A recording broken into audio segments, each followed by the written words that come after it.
पिछले भाग में आपने देखा कालिंदी ने अन्याय के कारण आत्महत्या की और गांव को श्राप दिया। सावित्री ने गांव को उस श्राप से बचाया, कालिंदी को सम्मान दिलाया। दिल्ली लौटते वक्त सावित्री की मुलाकात बस में स्वयं कालिंदी से होती है।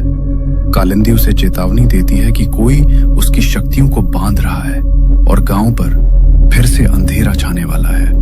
गांव में खोपड़ियां मिलती हैं। एक पुजारी का कत्ल हो जाता है। अचानक मंदिर में कालिंदी की मूर्ति टूट जाती है। सब डर जाते हैं कि क्या ये सच में कालिंदी है या कोई और। जंगल में वही अग्नि यज्ञ शुरू होता है। सावित्री दिल्ली से वापस गांव लौट आई है। लोग उसे देखकर मुस्कुरा तो रहे हैं, पर उनकी आंखों में एक अनजाना डर है। सूरज की पहली किरण के साथ गांव वाले मंदिर में जमा है।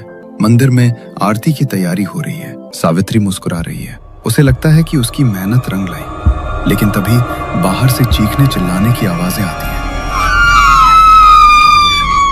पूरा गांव रघु के घर की ओर दौड़ता है।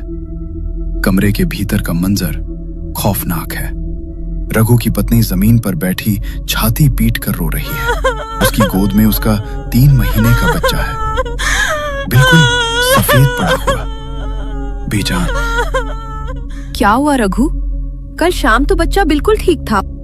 पता नहीं सावित्री जी, रात को दूध पीकर सोया था पर सुबह उठा ही नहीं। सावित्री बच्चे के पास झुकती है, उसकी गर्दन पर देखती है।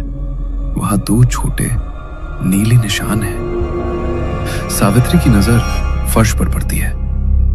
खिड़की से लेकर पाले तक गीली मिट्टी के नन्हे और सुर्ख लाल पैरों के निशान बने हैं। ये वही निशान है, वही खौफ। कालिंदी मां नाराज हो गई है। हमने उनका मंदिर बनाया, उनकी पूजा की, फिर भी वो हमारे बच्चों को मार रही हैं। गांव में अफरा तफरी मच जाती है।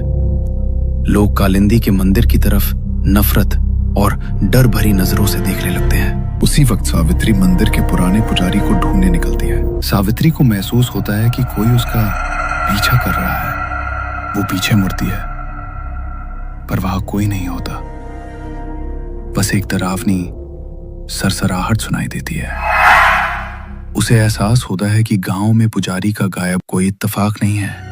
कोई उसे सच्चाई बताने से रोक रहा है।